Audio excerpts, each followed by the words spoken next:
Welcome to Health Matters on Notepad. My name is Ibrahim Sani. This is a segment within Notepad where we take a look into some of the pressing issues pertaining to health. In Malaysia, Malaysia is expected to be an aging country from now until 2030, and by 2030 we are an aged country. And this is, of course, raises a lot of issues when it comes to precondition existing matters or health conditions, and of course, more importantly, rising issues of communicable diseases like the flu. So joining us in the studio is Professor Dr. Shahubaya Kamaruzaman. She is the consultant geriatrician as well as the president of the Malaysian Health Aging Society. How are you, doctor? I'm very well, thank you. How are you? Fantastic. We just want to do a little bit of a recap because you are a geriatrician. Maybe you could give us a lay of the land in terms of where Malaysia is heading when it comes to being an aged country. Okay. As you know, the whole world is aging rapidly, and 70% of the world's aging population is occurring in Asia, and Malaysia is one of the front runners of the aging population. We are growing very, very fast, and as you said earlier, that by 2030 we will have achieved aging or aged nation status, and that's quite a worrying front, especially if we're not ready as a nation to face the aging. Okay, how do you define aging or aged nation? Like how many percentage of people must cross over a certain number of people? Well, usually about 15%. 15%? 15. Above 60? Above 60, 65. Okay. Usually. So right now, where are we at? We're about 7 to 8%. It's rapidly per year. Yeah? Yeah. So by 2030, we're looking at 15%? Yeah. Wow. Okay, and because of that, we have to look at the other end of the spectrum as well in terms of the reproduction rate. Malaysia used to have 5 to 6 babies per woman back in 1970. That number has dropped significantly to 2 or 3 right now. In fact, some postulations made by DOSM is that we might go even below the reproduction rate of 2.1. Do you feel that this is a good thing, a net positive thing, or a net negative thing when it comes to demography management for a country? Well, it's neither good nor bad. It's just the way it is, and that's been happening across the world, and we are not obviously excluded from that phenomenon.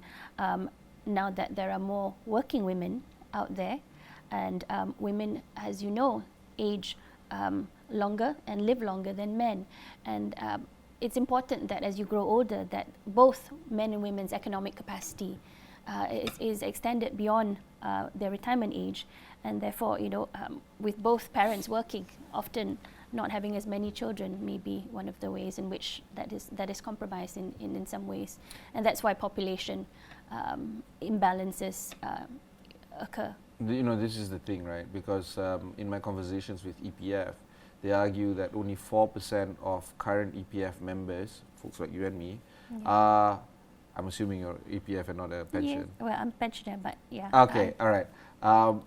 We're looking at only 4% having enough for retirement, and the other 96% do not have enough for retirement. EPF defines retirement as 250,000 upon reaching the age of 55, and of that 4%, that retirement is only able to sustain up until 75. So, and Malaysia's life expectancy has risen year on year.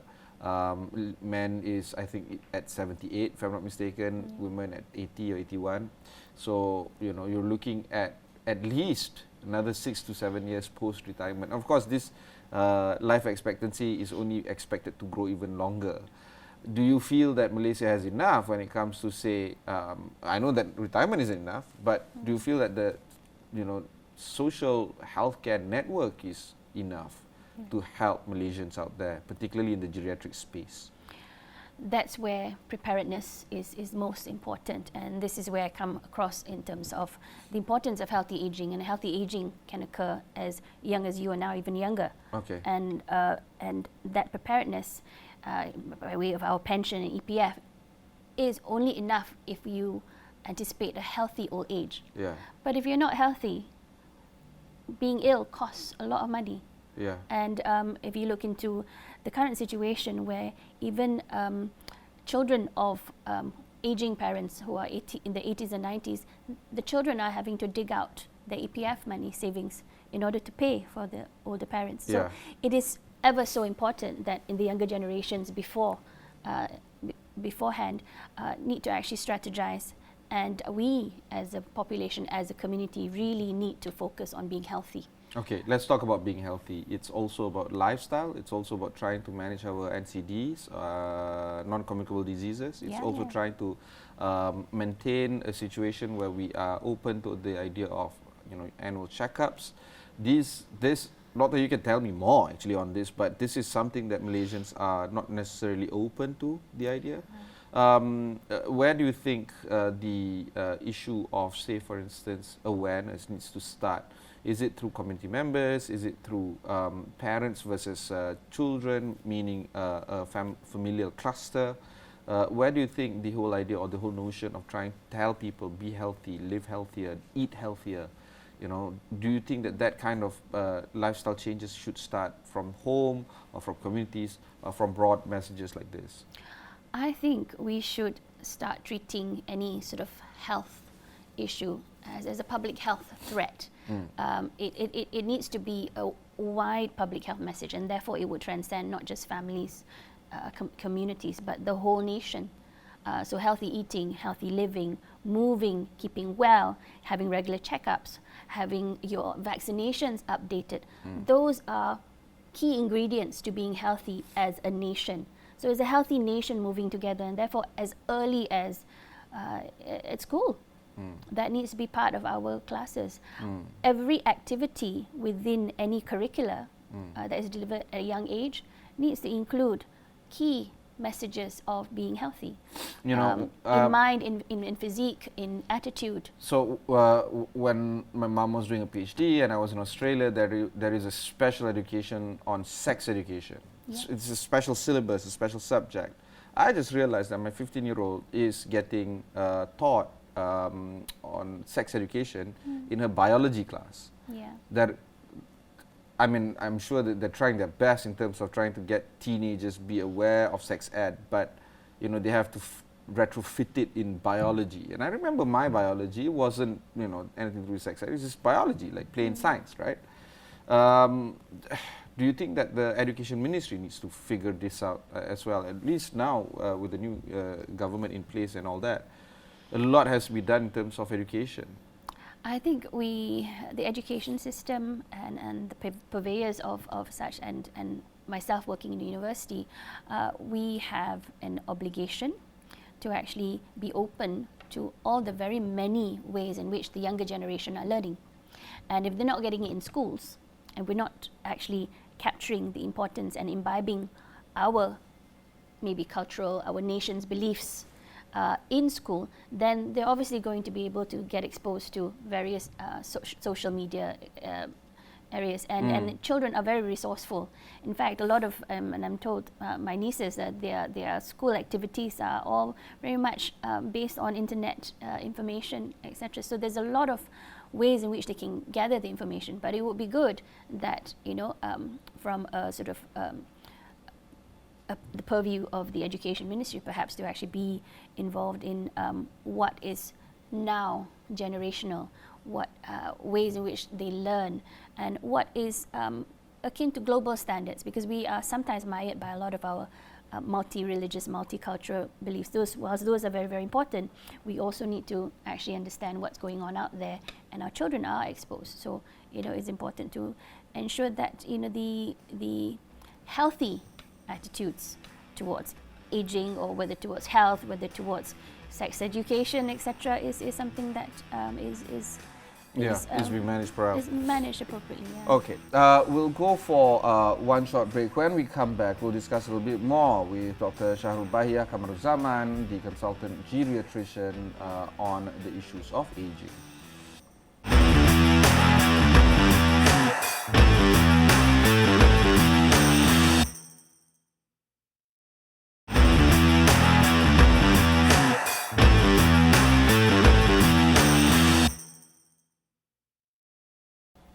Thanks for staying on with us. I have with me in the studio Professor Dr. Shahrul Bahia Kamaruzaman, the consultant geriatrician and president of the Malaysian Health Aging Society. We are also talking about some of the pertinent issues or acute issues that is surrounding the communities right now.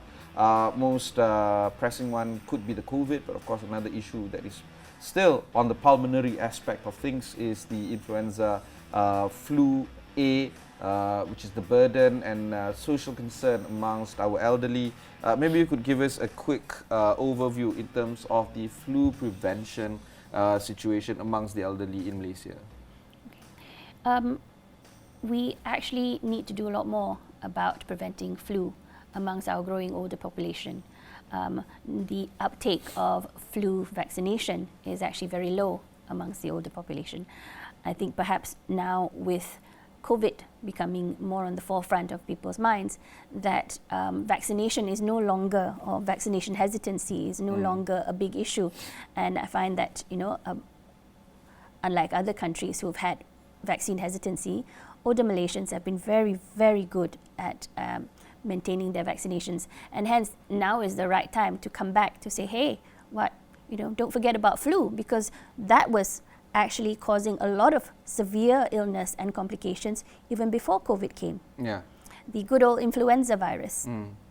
Yeah, of course, people don't remember these things. Flu shots are not as taken as seriously as COVID shots. Yeah. And this whole idea of having to take flu shots every year, say for instance, is facing that kind of hesitancy, especially amongst the elderly. And I have a mom, she is 70, and she is, she's compliant with COVID vaccines. She's not compliant at all with flu vaccine. So I'm trying to figure out where the severity of the issue is. Are people taking this lightly?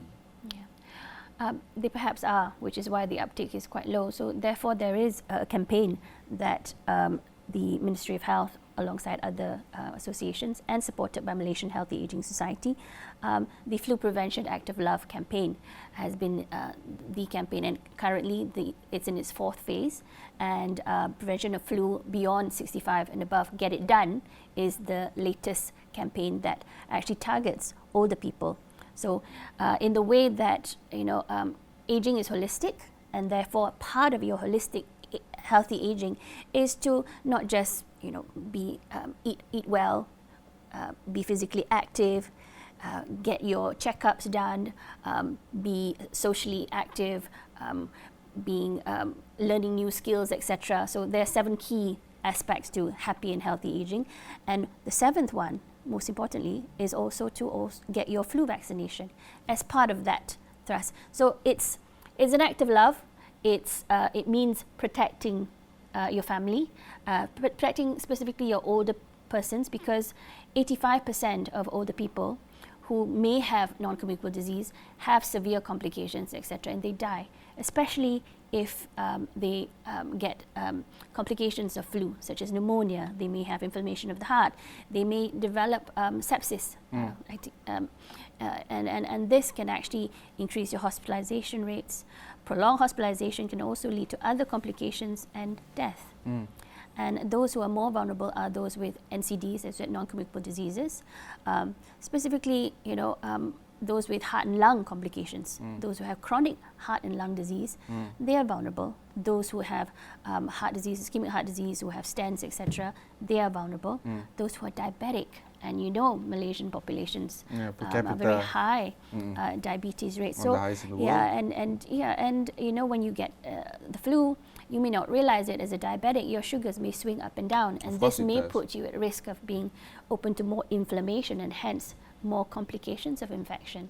Let's talk about flu seasons. Flu is prevalent throughout the year, but there are some concepts of or time periods where flu season is occurring. Let's understand the phenomenon first, and let's understand whether or not we are in a flu season right now. Well, actually, we're in the tropics. So if we were in the UK or any parts of Europe, we would be in flu season now, because it's usually during winter time, and then we're approaching that, and therefore the elderly there will get high rates of hospitalization. They come in and actually sometimes even die of flu vaccine, which is why it's a huge thing to get your flu vaccine done over in the northern hemisphere. Now in the tropics, there is no particular pattern. It can occur at any time, although there are certain spikes. But flu has been noted to occur across the year in tropical countries, especially Malaysia. Okay. We'll go for one more short break before we come back with consultant geriatrician that we have in the house.